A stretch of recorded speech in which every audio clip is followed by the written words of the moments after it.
Hey there, and welcome to the Invest In podcast. I'm your host, Zac Hoyt, real estate investor, RV park developer, and your guide to turning adventures into cash flow. Every Thursday, we dive into the strategies, tools, and mindsets that help you invest smarter and live freer. If you enjoy the show, tap subscribe, rate us, and share it with a friend. Now, let's get into today's episode.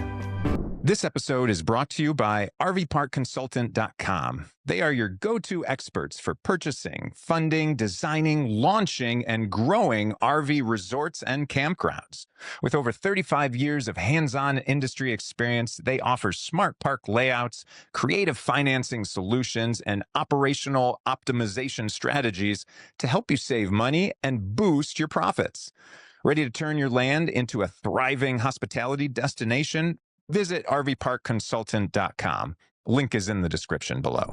Welcome back, everyone, to the Invest In podcast, where we uncover tons of ways to invest in the life of your dreams. I'm your host, Zac Hoyt, and today we're joined by special guest George Valencia, one of our newer investors in our RV park fund. In this episode, we've got the honor of getting into the mind of a passive investor to really tease out the reasoning and motivation behind his investment decision and why partnering with us just made sense. So if you've been considering investing passively in RV parks, this is a great episode for you. Holy smokes, George Valencia, man, I like you so much. We related from the beginning, both in sub 2 with Pace Morby, passive investors.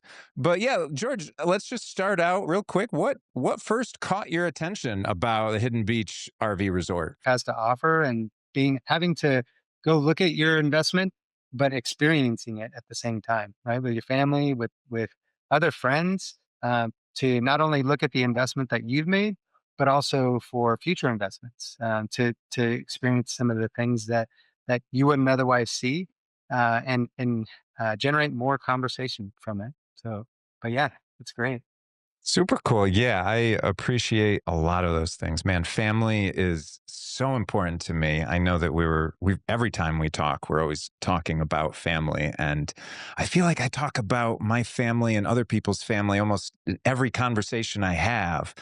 I mean, and that's for a lot of people, that is one of their big motivating factors in life. So yeah, I love that you mentioned that. That's one of my reasons why I got into RV parks in general, is just to teach my 2 little boys everything in the world. And to do that in an environment like an RV park in nature, or a resort, and even better in nature, and to have all those fun things around you. Yeah, I love that. So yeah, George, can you give us a little bit of background about, I mean, you mentioned that you've been in tech, and so nobody knows maybe what that maybe means, because that could mean so many different things. So a little background about your tech, and then we'll transition to your investment journey. Yeah. So background in tech probably was more out of not necessarily, well, a little bit of happenstance, but also just interest in general. Since I was a kid, I wanted to be an electrical engineer and a pilot. Uh, didn't end up doing any one of those things, but I got exposed to those things to where I made other decisions. But did quite a few years in active duty military and transitioned into the reserves. And my first job outside of the military was in tech. I became a software engineer with no experience whatsoever other than college, but got into that. And from there, it just escalated to various different companies to be involved in technology altogether, from application development to new technology to present day with working with artificial intelligence. So it's been a journey. It's been great, and obviously getting involved with technology has kept me abreast, because it changes every year so fast, and so you constantly have to keep up with it. Yeah, holy smokes. Yeah, there have been so many changes, and I can't even imagine what's going to be happening in the next 5 years with the tech sector, the AI and robots and everything. So you're right there with it, and I love that. Yeah, I was an engineer myself, I mean, are you ever not an engineer once you were an engineer? I feel like we're just always an engineer for life, as much as we might try to retire our mindset from that. I can't. Like, it ingrains into everything we do. So, yeah, I definitely love connecting with other probably overthinking engineers like myself. So, yeah, that's Yeah, you become a problem solver, right? So you're always. constantly thinking about how to solve different problems, even if they're not related to what you're doing. Just ideas pop in your head to say, "Oh, I could probably solve that problem. Probably not right now, but that's one of the things you just start, writing down to see the things that you can do." And lo and behold, it ends up tying in somewhere. Yeah. Yeah, I always do love solving problems. So much so that if you ask my wife, she would say, "Stop solving her problems that she's not asking me to solve." But yeah, it's a hard habit to kick, but it's a fun one because just like you're saying, if a problem ever comes up as an engineer, it's not like frozen with fear on that. It's just how do we solve this? And like how many ways can we solve this at that point? And then what's the best way? And how do we mitigate any concerns with that? So yeah, it suited me real well in project coordination and just leading teams just because love problems, bring them on, right? So as the CEO, all the problems come up to me. Uh, no big deal, other than some days are just a little more intense than others. But anyway, enough about me. I want to go in about you. So your investment journey. How long have you been investing? What types of things have you invested in? Have you ever invested in RV parks prior to this? Yeah, no, I have been one of those people that has sat on the sideline. Again, I'm analytical, so I have to see things and think through things for a long period of time before I jump in. So RV parks have been on my list probably for the last year, but haven't invested. Started in single family, sold off my single family inventory to get into multifamily. So the last couple years has been really around multifamily, and then even in the multifamily space, RV parks are coming up, and I've been in a couple different mentorships. Pace Morby's kind of where we met, but I've been in another multifamily mentorship. RE Mentor was really great. Learned a little bit of creative finance from Pace and blended those two things together. But constantly just been hearing about how RV parks are the way to go, and so just kind of looking through that, looking through what are the things to look for, what are the things to mitigate risk, right? So all of those pieces you want to think of something as simple as being close to a body of water, so you can increase amenities around that, and having a great place that's going to be safe, going to be, you think about your family and you think about, yes, we want to go have fun, but we also want to be safe. So all of these kinds of things start coming to mind, and I started to look through all of those things as seeing other people's deals come through and understanding the lessons learned. Then you and I got to meet, and of course, all of those things were already there. But it was also like we talked about family. Is like that was the key piece to not only create an environment where families can go, but then we throw technology into that as well. Whether it's Wi-Fi, EVs, all of the amenities that I'm an EV car driver, so I just think that way, right? So I haven't been to a gas station in the last 7 years, and sometimes it surprises myself. But those kinds of things, it's like those were already built into the deal, so it was really just like where do I sign up, because this is the thing, right? This is awesome. Like I'd love to see this continue to develop. That's super cool. Yeah. And if you're listening here and you don't know already, this Hidden Beach RV resort that we're creating, it's the most technologically advanced RV destination in the world with so much innovation. Just from the simple infrastructure of our wastewater treatment plant, the first in the United States from that, completely different. Our civil engineers are tickled pink. They're like, holy smokes, this is going to unlock so much development all around. Might be boring to some of you, but it's a necessity that we have in the area to some of these more fun things, like the fact that George mentions we're on water. It's on a saltwater beach. And if you don't like natural beaches, there's a lazy river there and there's robots to amuse amuse you and serve you drinks and foods and so many different things. We'll put a link down in the show notes so that you can check out some of those visuals to what we're creating. But yeah, George is definitely part of this growing community of investors who see RV resorts as recession resistant, dare I say, recession proof, lifestyle backed asset. We had it was the franchise coordinator for KOA. I imagine a lot of people have heard of KOA. We had this guy on our, he's going to be on the podcast, but he was on our in-person meetup last night, and he was stating campgrounds and RV parks are recession proof. That's it. I mean, we can go into the details about why with affordable housing and where people are going to travel and spend their vacations, and you could probably put two and two together. But yeah, it's an amazing one that you get to enjoy at the end of the day, because we invite our investors to stay with us for a long time, because that's the whole point.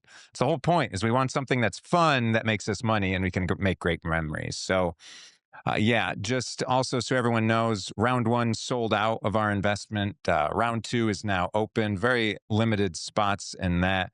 And so George jumped on that quickly. Now, here's the thing I got to ask you, engineer to engineer, as someone who is very analytical, and you got to really feel comfortable moving in to something to make a decision.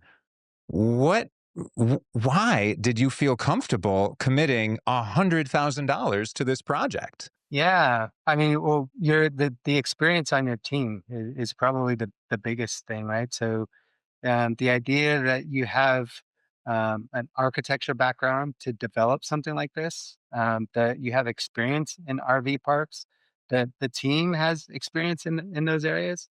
So all of that, I think, combined, as well as just the market in general and the timing.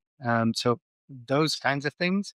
And then you and I personally just talking, right? We mentioned at the beginning of the podcast about talking about family.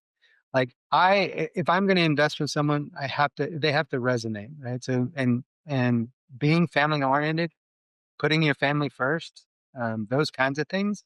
I think we became friends the first hour we started talking, right? And on and on. So as we start to communicate the priorities in our lives and the things that we enjoy doing, very similar. And it's those kinds of things you can invest with just about anyone. But when you start resonating with the people that are operating the projects, and it just your lives mesh together and your priorities mesh, we're on the same page. So yeah. I appreciate that, man. Yeah, and I felt the exact same way. So I meet a lot of different people. I'm sure you do. I'm sure lots of people listening all realize they meet lots of people in life. And I just have a gut feeling with people, and you can train your gut to be your intuition to be a little more honed on things, or listen to it, as opposed to maybe the engineer in us that likes to just reason everything out, right? But just trust both of them at the same time. But you can feel out the difference with people. And I just had an awesome feeling with you, just meeting you right off the rip, which isn't always the case with anybody, yet alone potential investors that we have. And quite frankly, I want all of my investors to be good friends. And again, like I said, let's share this experience together, because not only do you get strong financial returns with this investment, but we're giving up to 20 years after the money is all returned with the interest, so that you can enjoy it with us together and your family. And so, yeah, we love all of that. So, George, we even talked prior to this podcast some different things that you're investing in, and you've invested things in the past. What sets this Hidden Beach RV Resort investment opportunity apart from other opportunities that you've looked at, that you've seen? Yeah, I mean, we talked a little bit about the recession resistance, but also in terms of the returns are on the high side from multifamily, right? So and most of the time it surpasses it. But obviously, we can't be overzealous. We have to be conservative. So those kinds of things are really what drew me to this asset class, because I'm invested in multifamily predominantly, and I have just like we're talking about, just recently invested in a local property for a business. But the preliminary pieces of that project is for ultimately getting to a multifamily investment. But those are the kinds of things that I've invested in before, and this RV park is kind of my first step into it. I've been schooled on RV parks and how to underwrite various different elements of it, so then I can spot a good deal when it comes. So those kinds of things, I've done all my homework. I've done the preliminary stuff to really understand what looks great.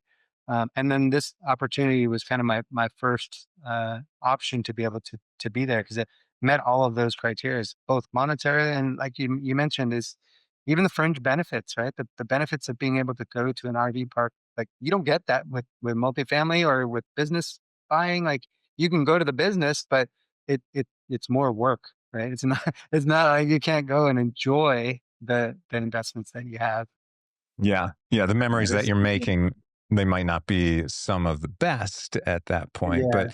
that's really what we realize that we're in the market of is selling memories to people as Yeah. the people that are visiting there. So it's how many ways can we make their memories awesome, and how better to think about that and expand on the market of what everyone is doing than to just visualize yourself with your family there, and so that's one of the reasons I love it. And I've got a very creative type of mind that I love building things. I love thinking about things and making those things into reality. And so, yeah, I love all of that. And definitely with our investors, one of the reasons we want to encourage these conversations together is to get your take on what ideas do you guys have that we might have out there. And that's, we also have a Facebook community of RV park operators and enthusiasts, so we ask them too. We literally, I want all the information of all the fun ideas of everyone and then just pick the best ones for our location so that we can experience them together. Yeah,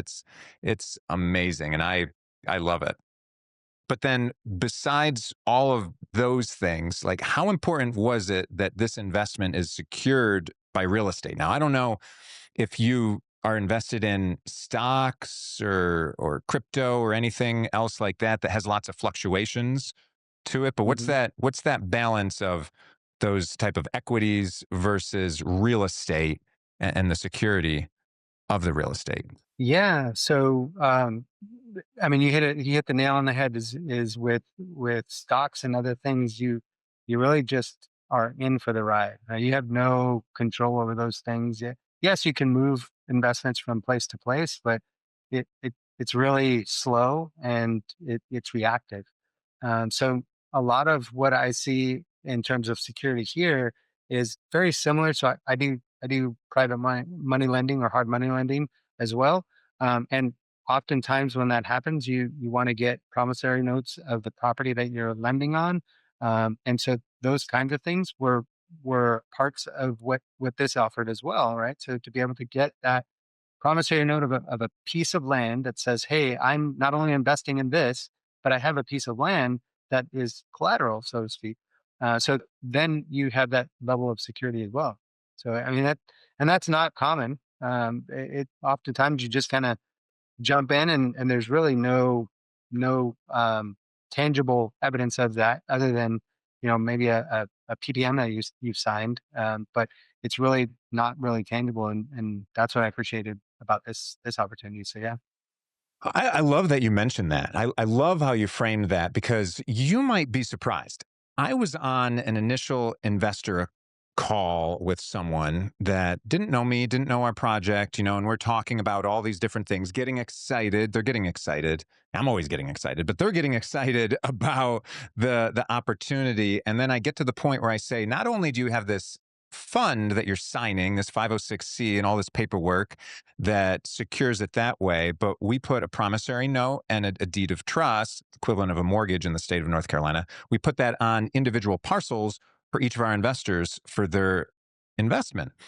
And he drilled me on that twice, like repeatedly, saying, Why? Why do you do that? And I'm like, well, for one, we bought an allotment. It has all the parcels. We didn't put money to like make these different parcels that are there, but it gives more security. He's like, yeah, but why? And I'm thinking, why are you asking for more? Why you don't want more security, right? And then I go into it, and I'm like, well, also, a lot of the investors that I know already are just like what you're saying, George. They're used to lending out money, and there's people that will say, do not lend out money unless you get a promissory note and a mortgage, a deed of trust to secure your investment. So, because of that, I said, hey, we've got the opportunity. Why not put it out there? I prefer and instead of or in life almost all the time. So, why not do that? And he finally got it. But I was so surprised that an investor was so hesitant to wonder the motivation. Maybe he was asking, why would we want to give away something like that? But it it's just like you said, like that's what you're used to looking for on something, right? So Yeah. And why you want to not? have as many risk mitigation strategies as you can, right? Because if one fails, you got the next one. If that one fails, you got the next one. So all of those things you're trying to look for risk mitigation, especially when you're dealing in the dollar amounts that we invest in. So yeah. Yeah, absolutely, absolutely. So yeah, sometimes the engineer in me likes to over engineer things, like give so much that it's like, all right, I think I'm brilliant by thinking of all these different ways, but other people are kind of blown away by them, and I think they're just taken a little bit back. But anyway, that's not going to change how I do business. But regardless, he was an engineer too. Funny enough. Anyway, so this Hidden Beach RV resort that we are creating, that you're invested in, it's called the most technologically advanced RV destination in the world. Which feature excites you the most as an investor within that? What comes to mind as an investor side of it? Yeah. So I think when you start to put in, I mean, obviously it's the family orientation of it, but what I think about is with the investment itself is the amenities and the ability to make. What comes to mind is like a Disneyland of our resort parks, right? It's like you could do so many different things here. Like you could just come here to just sightsee, to do all the different things, and if you don't get to finish doing it in your first visit, you come back. Right. So it's those kinds of things that idea of just the many things that could be done, and you could do them all with your whole family. That's what was the turning point for me. But it also rings true with in terms of investment strategies, right? So the more amenities that you have, the more revenue generating opportunities you create. So it's those kinds of things like, hey, my my investment is going well if I can have these multiple streams of opportunities for income. So yeah. Yeah, that's a good point. And for anyone that doesn't know that much about RV parks, it's a business. So it's not just real estate renting out the spot that it is. There's so many different things. You got to sell things. There's so many opportunities, at least you should sell things to everyone that's there because they need them. They need food, they need drinks, they need experiences, they want to rent things, they want to have these memories, like memory packages, almost like experience packages Mhm. already created that they can choose from. So that's what we do. Not only once they're there, but even before they arrive, our booking software will say, hey, would you like to add this type of nice experience for you and your wife? If it's just two people that are booked, or if it's a family, it'd be like recommending some family opportunities for them so that they can have those memories. And people are on vacation, so they're naturally inclined to spend more money than just a regular day, like in their mind, budgeting regular day. But oh, no, no, I'm on vacation. We're going to splurge. We're going to do the thing. We're going to have the fun. We're going to spend the money to do the swimming with the dolphins, right? When I went down to Mexico, you can only do those things so many places. And so just do it. You're in that mindset. And so, yeah, lots of opportunities for just added money that's there. And that's why I'm a little bit crafty too, that I love building things, doing things with my hand, but just anything. Like we've got a paint studio downstairs that we do lots of paintings around here. And,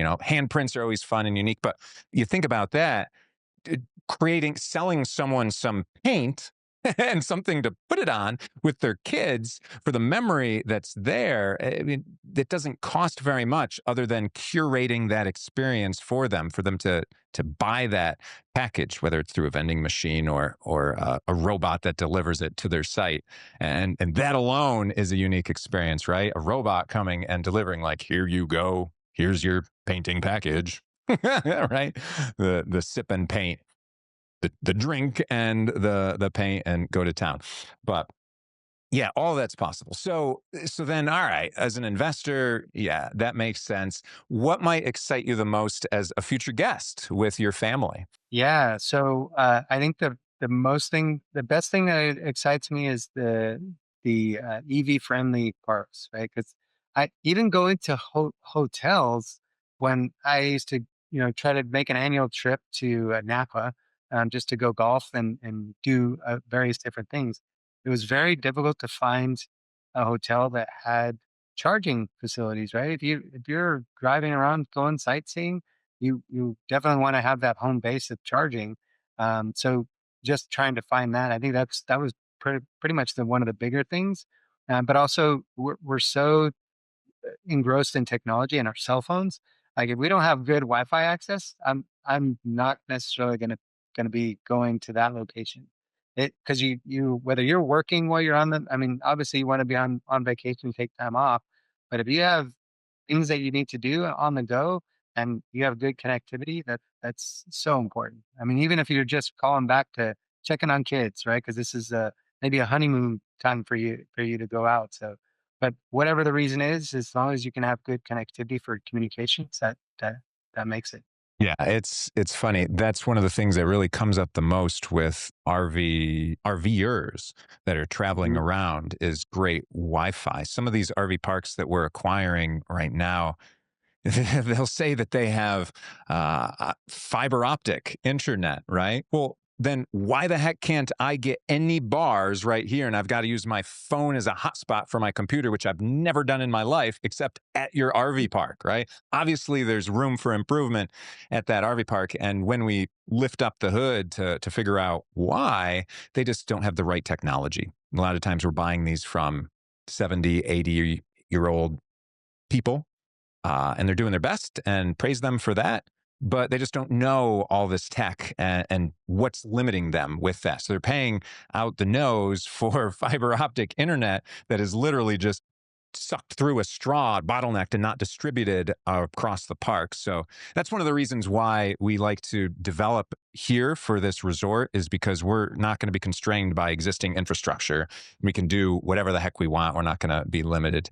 And yeah, we have so much planned with gamifying the whole resort to keep it fresh every year, changing up themes, changing up scavenger hunts on the app that we create for the resort to keep people engaged. Yes, we're going to have amazing internet because whether you're working remotely, watching Netflix at night, scrolling, doing whatever the heck you want to do, we want people to be able to do whatever the heck they want to do, because that's really that freedom and that luxury of everything that's there. So, really fun stuff.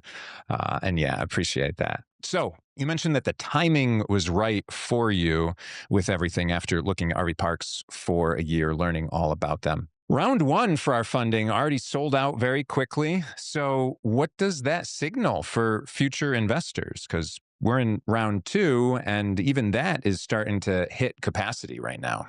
Yeah, yeah. So I guess one of the advantages is the when you make decisions, and it goes with anything, that if you don't make quick decisions and you delay, then you end up making the decision, right? So it's like you have to.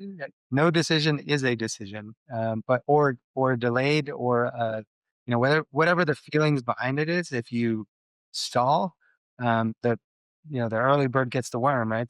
It's those kinds of things. Is if you can get in on that debt funding phase and then it rolls over into the follow on phases, like, there's no better way to get involved rather than you may still get into the latter phases, but then you lose out on all of the beginning pieces. So yeah, so like I said, that it's all about timing to be able to get into at the right time.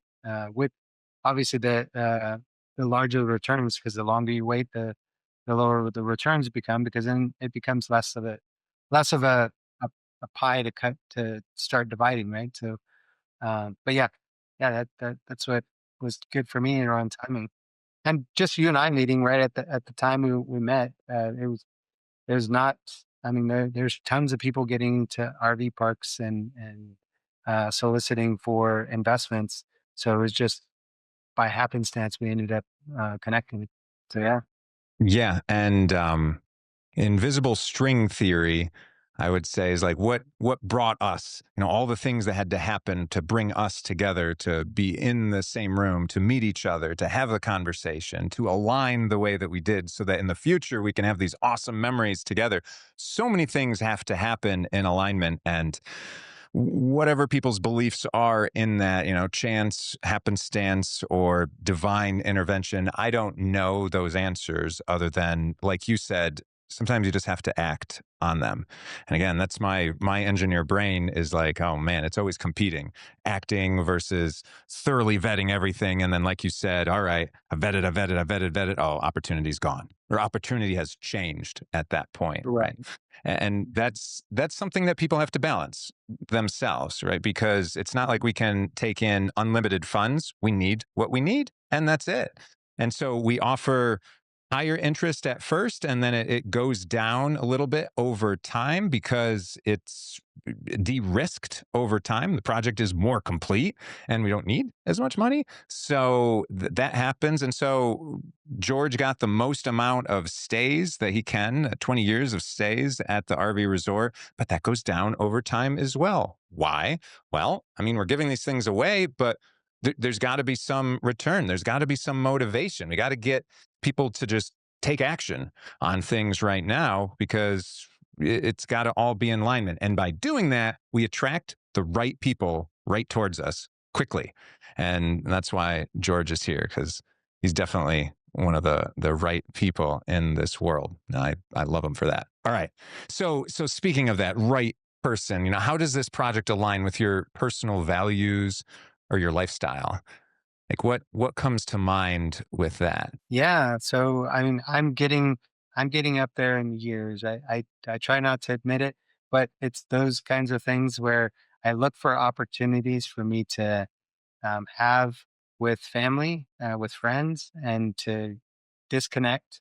Obviously, we talked about the Wi-Fi and still being connected, but just disconnect from your day to day. I mean, I sit in front of a computer most of the time. I make it adamant time to get out and just touch the ground, right? Whether it's on your feet or go for a run or take a walk. It's those kinds of things that this offers that opportunity for me to get that space, if you will. Even if it is it doesn't have to always be go go go. It can just be that element of solitude as well. But like you were saying earlier, is also want my kids to see this. My son, my daughter, um, all of them to be able to see the what's possible and the opportunities that are out there, not only from a vacation or a relaxation standpoint, but also an investment standpoint. It gives me an opportunity to have those conversations with them, especially as they're getting older and going to school and learning about new things. Yeah. Any age, right? When is too early to start talking to your kids about investing and everything associated with that? I mean, as long as you have that luxury, I would say it's never too early. Like, we don't learn these things in school, in primary school, right? You don't learn those things very much. And I don't know why, or maybe I do know why. It's one of the reasons that we're planning on homeschooling our kids, but and homeschooling them around these RV parks and resorts as well. But Yeah. I love what you say about getting your feet on the ground. Yeah, and I'm anxious right after this to go put my bare feet on the ground, but then maybe put on some shoes and go for a run as well, because that just invigorates us, and we need that as much as we need this and this technology. We need that more fractal patterns of nature in our life, as opposed to all these digital bits that are going around. So yeah, that's the reason why also I love RV parks is it has that good balance. So what advice would you give someone that maybe is hesitant to invest with us? Yeah, I would just get to know about the plans for the property, compare it to others, right? Because like I mentioned before, is you can look at 10 other RV park investments, and nothing is like this. Like it's just not. But that's um, the self discovery you have to do to be able to do that. But do that with a grain of salt, right? Because we talk about timing. Is how long are you going to be able to do that? Like me, I took a year to be able to do it, but I'm a methodical, analytical type person, and I probably regretted waiting that long, right? But hindsight's 2020. You have to get that comfort level to be able to do that. But I mean, it's fairly quick. Quick, you can look at least 5 to 10 other deals that are in the RV space and compare them to this one, and they just won't. Appreciate that, man. Yeah, that's we work pretty hard behind the scenes. Might look like I always use that analogy of the duck that's floating on the water, right? Looks pristine and like nothing's happening, swoop, but his feet are going like crazy underneath. A lot of people don't see that until I'll share some things, some behind the scenes stuff that we're doing all over the place to make just the RV park community better, creating lots of spaces for people to get together and to help everyone else that's in there. Just that go giver mentality, not expecting anything in return, but always giving a lot more value than you receive. And just everything it takes to operate and develop an RV park or resort, anything like this.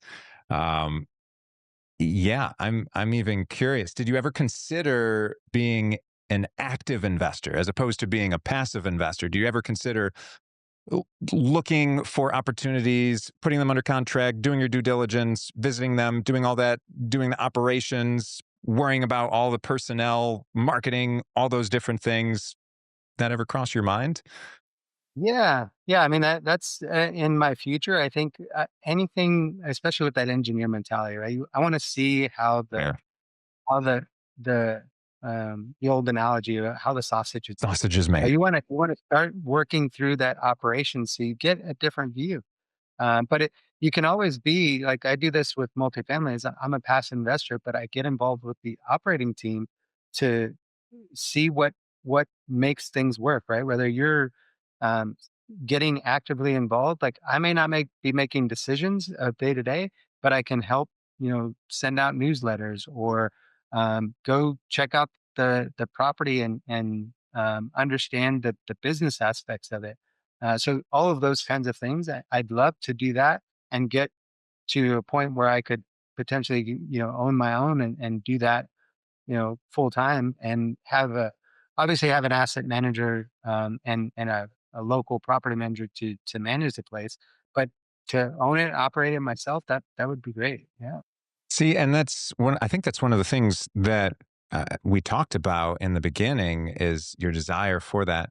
And I'm an open book when it comes to that. That's why we've got our Facebook community. That's why I've got this podcast sharing all these insights into it. It's literally just an open book and helping anyone else that's out there. So some people might think of that as um, grooming your competition and helping your competition along the way, but that's a red ocean mentality. I like to just have abundance in everything, and a rising tide lifts all ships. So those are the type of people that we attract towards us.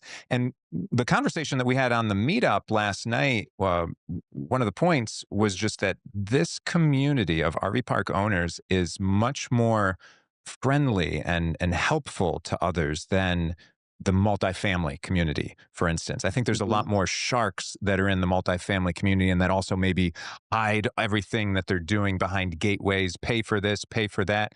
Everything that I'm doing here is for free. Like, come get it. And I'm just about to unroll a bunch of these master classes where I'm giving away resources to people that we're using, not only using, we've developed for everything that we're doing. And almost every podcast that I end up dropping, I'm always giving resources and definitely tips, tricks, things that I wish I knew a long time ago. I love helping other people in this world. It's part of my why, right along with helping my family, extended family, as it is as well with Sub2 or the investors. I mean, it's just all family at that point. So yeah, it's an open book, man. Whenever you need anything in the future, however I can help you out with that, that's what I love. And I like making space for that. So appreciate that. Yeah, and that's one of the things that's really stands out, right? So I think the Pace Morby puts it really well. He talks about being a go giver, right? And he didn't coin the term because there's other books that have been written about it. But regardless of what you believe in, is the more you give, the more you get back, right? So whether and any investment that you make, it takes more than you, right? There's always a team of people that are behind there. So it's like the more you give to other people, the more people are wanting to help be able to whether it's operate or just generate um, more business to move forward. So now and into the future, we're constantly going to need more money. We're going to need more help and work. So all of that by giving what you have, you're going to get all of that back because everyone's going to want to contribute. It becomes that community aspect of it to where the more you give in that community, the more you can get back. Heck yeah. And not only do we want to have these virtual meetups every month with our people, but we've already planned on an in-person meetup once a year to see everyone, because you can't compete with feeling each other's energy in person. That's another reason why I love inviting all of our investors to be with us for 20 years at everything. Tons of fun. So, okay, last little bits here. What's the one thing that you'd want potential investors to know about your experience with us and Hidden Beach? Yeah, I think it's really get to know you and the team. Like I think that's really the people behind the asset is really what makes it. It's really that piece. Because we could go on about describing each person, right? But I'll leave that up to people that are making the investment. Yes, look at the numbers. Yes, look at all the security and risk mitigation strategies, but it's the people that you're investing in, right? It's not any of those other things. Those other things are important, but that's not what you're investing in. You're investing in the people. Yeah, that's a great one, man. I appreciate that because you're exactly correct. The people are going to make it or break it. And my role as the CEO with this is to make sure that my people are the right people in the right seats, and that they're supported well, and that they're recognized for their actions and their efforts so that they continue to strive to move forward and to lead that charge in all of that. And if there is a bad person in that, they got to get out. So Yeah. that's absolutely my role. And I've been hiring and firing people for 2 decades, um, in the real estate aspect of things too, since I've been in this and managing my own properties and doing stuff. And it's tough because I like people, right? And even I wouldn't have hired them if I didn't like them to begin with. So firing them is tough, except when I put it in perspective of the greater good and everything. And then it's my mind easily outweighs my heart at that point and says, like, all right, this just needs to happen. So bada bing, bada boom, you're gone, right? But yeah, you got to have those right people because they just uplift each other, and it's that 1+1 equals more than two at that point, which is hard to say as a logical engineer, right? But we get it. Mhm. We get that it's the whole has to be more than the sum of its parts for it to be something truly amazing at that point. So all right, George, any other final thoughts, takeaways for our audience, fellow investors that you'd like to share? Yeah, I mean the RV park um, asset class altogether is continuing to boom, right? Yeah, it I think this next couple years is probably going to be the years where it's just going to explode. There are so many large hedge fund and investors that haven't gone into the space that when they do get into the space, they're gonna take up a lot of the opportunities that are available to us now. So I would definitely jump in, if not now, in a very near future. So Yeah, yeah, that's sage wisdom because we've seen that with single family homes. The corporations we're looking to buy, they're on track to buy 3/5 of them. They're going to buy everything. Multifamily homes, they're already saturated with institutional investors that are in there, and this is one of those last frontiers aside from maybe Mars in the future if we could invest in going to Mars, but that's a whole different type of conversation. But yeah, you're exactly correct. So we're right on that cusp, and act now before.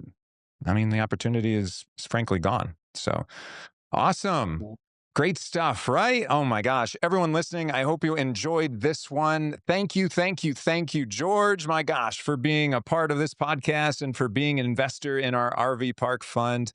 Gosh, I and we look forward to just sharing all the project updates and with you, creating those lasting memories together with you and your family once the resort doors open up. I can't wait for that.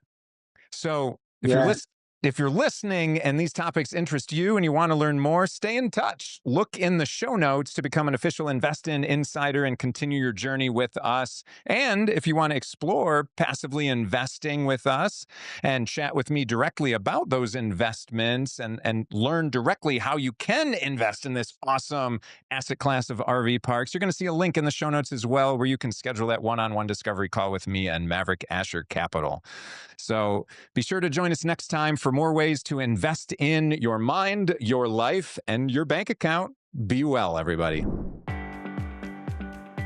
That's a wrap for today's episode of the Invest In podcast. I hope you picked up insights to fuel your investing journey. And if you enjoyed the show, please leave a rating and review. It helps more adventurers like you find us. For behind-the-scenes content and updates on our RV resort projects, follow @GoInvestIn on Instagram, LinkedIn, X, Facebook, TikTok, and YouTube. Want to dive even deeper? Visit MaverickAsherInvestments.com for resources and tune into next Thursday for another episode. Until then, keep investing, keep exploring, and I'll see you on the road.